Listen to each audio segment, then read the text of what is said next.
घटना मुताबक जड़े झील जी कि अनुसया बारिक बयस 22 आली अंचल बस ड्राइवर पछपटे बसी से मृत्युवरण कर आउ जन यात्री नलिनकांत गहाण राजकनिका अंचल मृत्युवरण कर ट्रक ड्राइवर एसके साबिर मृत जहां अग्निशम बाहिनी ट्रक भितर बाहर करी निश्चिंत कोयल स्वास्थ्य केन्द्र को पठाई डाक्टर मृत बोली घोषणा करछंती आउ जने स्थानीय लोक उद्धार करी कटक मेडिकल पठाई से मृत्युवरण करछंती बोली स्थानीय विधायक मंतव्य दैछंती।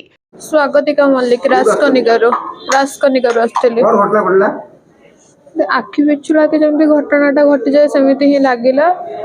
मु तो शोई टिके निदरे थी किंतु हठात गोटे जोर साउंड है आखि खोला बेलू सीट गुड़ा सब चापी जाइला मुंड फुंड ओठ फोट एम सब माड़ हो जाइला। मु एका जाऊली भुवनेश्वर बस रे जेहेतु new year per fast time morning बस चली तो बहुत लोक आसुले सीट ठारू तो बहुत लोक स्टैंडिंग रे भी जाऊले। मोर राजकनिकार भुवनेश्वर जीवार थिला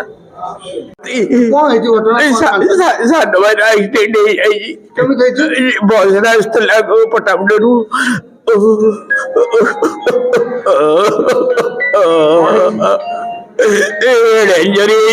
हाथ गोटा भांगी जाए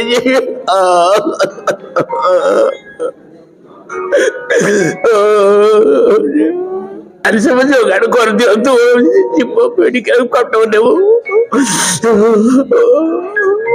ना डॉक्टर अमन मिश्र मो सीएससी निश्चिंत कोइली मेडिकल ऑफिसर हिसाब से नियुक्त अच्छी एवं आज सका 8टा बेले आमर गोटे एक्सीडेंट होगा कारण 108 फायर एंड रेस्क्यू डिपार्टमेंट तरफ 30-40 जन पेसेंट को अणाला मोर अबाउट 45 अराउंड हे ता भर 13-14 जन आम फीमेल पेसेंट थिले एंड छुआ 2 जन थिले तो छुआ मैंने अनाहम अच्छा आउ पेसेंट मान भर 3 जन सीरीयस थी एससीबी रेफर कराई बाकी समस्त ट्रिटमेंट कंप्लीट हो सारे आ समस्ते स्टेबल अच्छा।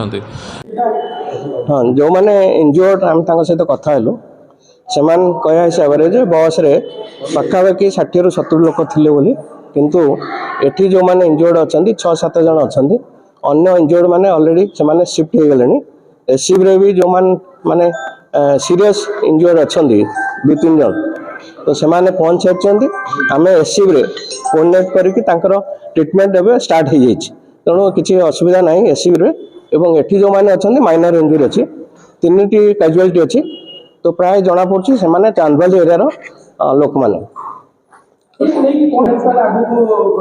देखो जहाँ एवं तो माने रोड सेफ्टी वीक काली ठार स्टार्ट होती अवेयरनेस कराऊँगी पथ प्रांत माने स्ट्रीट प्ले भी कराऊँगी काली आम रथ कराई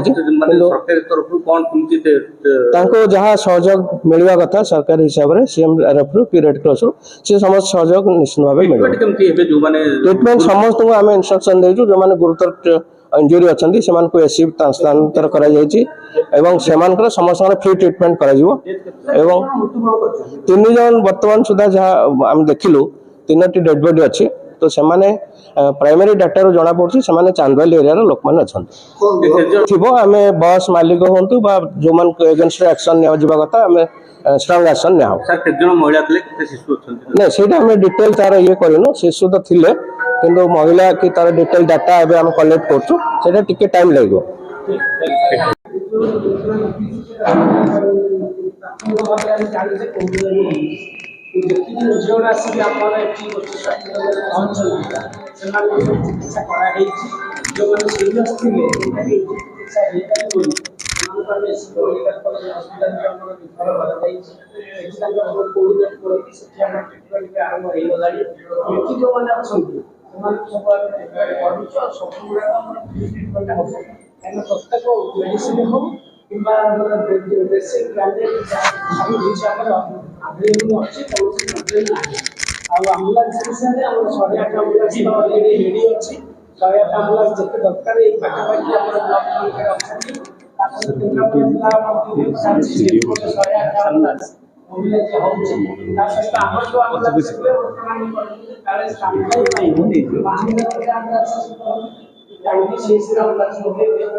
ନାଇଁ ଏଇଟା ତ ବର୍ତ୍ତମାନ ଗୁରୁତର ଲୋକ ଅଛନ୍ତି ସବୁ ରିଫର କରାହେଇଛି। ଏବେ 8 ଜଣ ଆମର ଚିକିତ୍ସାଧୀନ ଅଛନ୍ତି। 3 ଜଣ ମୃତ୍ୟୁ ହେଇଛନ୍ତି, 4 ଜଣଙ୍କୁ ଆମର ରିଫର କରାହେଇଛି। ଆକ୍ସିଡେଣ୍ଟ ସଙ୍ଗେ ସଙ୍ଗେ ଆମେ କହିପାରିବା କ'ଣ ହେଇଛି ବୋଲି, ସେଇଟା ଟିକେ ସମୟ ଲାଗିବ। ଇନକ୍ୱାରି ହବ, କଲେକ୍ଟର ମଧ୍ୟ ଯଦି କହିବେ ଇନକ୍ୱାରି ପରେ ଯଦି କୌଣସି ଅସୁବିଧା ଥିବ କାର୍ଯ୍ୟାନୁଷ୍ଠାନ ଦିଆହବ। ଅବହେଳା ହବ ନାହିଁ, ସବୁ କିଛି ଦୁଃଖଦାୟକ ଘଟଣା କି କଟକ ଚାନ୍ଦବାଲି ରାସ୍ତାରେ କୋଟ୍ରପଡ଼ା ପାଖରେ ଗୋଟିଏ ଟ୍ରକ୍ ଆଉ ଗୋଟିଏ ବସ୍ ସହିତ ମୁହାଁମୁହିଁ ଆକ୍ସିଡେଣ୍ଟ ହେଇକି ପ୍ରାୟ 4 ଜଣଙ୍କର ମୃତ୍ୟୁ ଘଟିଛି। ତା ଦେହରୁ 3 ଜଣଙ୍କର ଡେଡ୍ ବଡି ବର୍ତ୍ତମାନ ବି ଆମର ନିଶ୍ଚନ୍ଦ କୋଇଲି CSCରେ ଅଛି। ଆଉ ଗୋଟିଏ ଡେଡ୍ ବଡି ଆମର SCBକୁ ଯାଇଥିଲା, ସେଇଠି ତାଙ୍କର ଦେହାନ୍ତ ହେଇଛି। ଏବଂ ଆଉ ଯେଉଁ 5 ଜଣକୁ ଆମେ ରେଫର କରିଥିଲୁ ନିଶ୍ଚନ୍ଦ କୋଇଲି CSCରୁ SCB ମେଡିକାଲ କଲେଜକୁ, ସେମାନେ ସେଠି ଚିକିତ୍ସା ଅବସ୍ଥାରେ ଅଛନ୍ତି ଏବଂ ବାକି ତକ ସମସ୍ତେ ଏଠି ଟ୍ରିଟମେଣ୍ଟ ହେଇକି ସମସ୍ତଙ୍କୁ ଡିସଚାର୍ଜ କରାଯାଇଛି, ମାଇନର ଯେଉଁମାନେ ଇଞ୍ଜୋର ହେଇଥିଲେ। ଏବଂ ବର୍ତ୍ତମାନ ବି ଆଉ 2-3 ଜଣ ଟ୍ରିଟମେଣ୍ଟରେ ନିଶ୍ଚନ୍ଦ କୋଇଲିରେ ଅଛନ୍ତି। ଏମାନେ ଏତେ ଅବଜରଭେସନ୍ ଭିତରେ ଅଛନ୍ତି, ଏତେ ସିରିୟସ୍ ନାହାନ୍ତି। ଆଉ ଯେଉଁ ଡେଡ୍ ବଡି ଏଠି 3 ଜଣ ଅଛନ୍ତି ତାଙ୍କୁ ଆମେ କଟକ SCBକୁ ରେଫର କରିବୁ, ସେଠି ପୋଷ୍ଟମର୍ଟମ ହେବ। ତାପରେ ତାଙ୍କ ସମ୍ପର୍କୀୟ ମାନେ ଆସିକି ଡେଡ୍ ବଡି ଗ୍ରହଣ କରିବେ। ଏବଂ ନିଶ୍ଚନ୍ଦ କୋଇଲି CSCର ଡକ୍ଟର ଆଉ ସବୁ ଷ୍ଟାଫ ମାନଙ୍କୁ ମୁଁ ବହୁତ ଧନ୍ୟବାଦ ଦେବି କି ସେମାନେ ତୁରନ୍ତ ଏ ଘଟଣା ଘଟିବାର ପରେ ତୁରନ୍ତ ସବୁ ପ୍ରକାର ଚିକିତ୍ସାର ସୁବିଧା ଯୋଗାଇ ଦେଇଛନ୍ତି। ଏବଂ ଆମ ଡକ୍ଟର ଟିମ୍ ମଧ୍ୟ ଆକ୍ସିଡେଣ୍ଟ ସ୍ଥଳରେ ସେଠି ବି ପହଞ୍ଚିଥିଲେ ଏବଂ ସେଠୁ ଆଣିକି ଏଠି ଚିକିତ୍ସା କରିକି ସବୁ ପ୍ରକାରର ସୁବିଧା ସୁଯୋଗ ଯୋଗାଇ ଦିଆଯାଇଛି। ସାଲେପୁରରୁ ମହେଶ୍ୱର ବେହେରାଙ୍କ ରିପୋର୍ଟ, ଜ୍ୟୋତିପ୍ରଭା ନ୍ୟୁଜ୍।